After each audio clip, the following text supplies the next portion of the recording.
দুই ভাইয়ের অবস্থা দেখুন। বড় ভাই সাইফ, ছোট ভাই সোয়াইফ।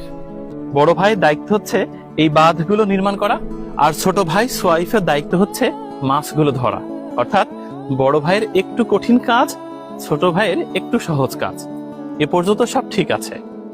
ভাইয়ে ভাইয়ে এমনই মিল থাকে। এই মাছ ভাগাভাগি নিয়েও কোনো গ্যাঞ্জাম হবে না, মামলা মোকদ্দমা কিংবা কোর্ট কাছারিও হবে না।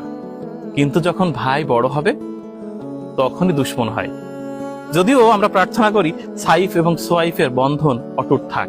দেখুন কি মিল, দুই ভাই একেবারে কাদায় লেপ্টে গেছে। এই হাড়ির প্রায় আধা হাড়ি মাছ, চ্যাং, টাকি, ঝায়া, পুঁটি, এই দেশীয় প্রজাতির মাছ ধরছে আপন দুই ভাই। ভাইদের সম্পর্ক এরকমই থাকে। ভাই হচ্ছে আত্মার বন্ধন, কিন্তু সেই ভাই ভাইয়ের শত্রু হয়ে যায় একসময়। সেটা কখন?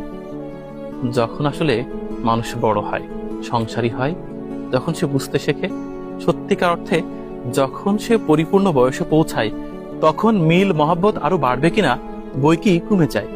যেটা খুবই দুঃখজনক। সংসারের লোক বাড়ে, প্রতিযোগিতা শুরু হয়। দেখেছেন, আসলে মন চাই ভাইয়ের সাথে সম্পর্ক এমনই থাকুক, সারা জীবন ভাইয়েরা ছোটই থাকুক। বড় ভাই ছোট ভাইকে এতটা ভালোবেসে খুব সহজ দায়িত্বটা দিয়েছে। ওরা দুই ভাই এটা ছেঁচেছে, তারপর মাছ ধরেছে। দেখেন কি চমৎকার চমৎকার মাছ পেয়েছে, সব দেশীয় প্রজাতির মাছ। বড় ভাইয়ের পরিশ্রমটা বোঝা যাচ্ছে তার অবয়বে। আর ছোট ভাই, সে অবশ্য কম পরিশ্রম করেনি, তবে তার কাজটা একটু সহজ ছিল। অর্থাৎ এই হাড়িটা সামলানো, মাছটা একটু দেখভাল করা, ছোট ছোট মাছগুলো ধরা। আর ও হচ্ছে দূর থেকে মাটি নিয়ে আসছে, কাদা নিয়ে আসছে, বাদ দিচ্ছে, তারপর পানি সেচছে। মানে ওর দায়িত্বটা একটু বেশি কঠিন। ও হচ্ছে ক্লাস 3-তে পড়ে, আর ও হচ্ছে কেজিতে পড়ে। আজকে ছুটির দিন, তারপরে মাছ ধরছে।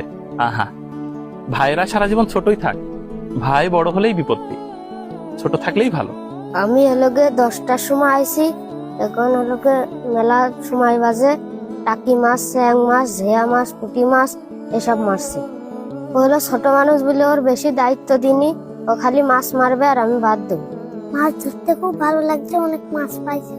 এই মাছ বাড়ি নিয়ে ভাজি করে খাবো।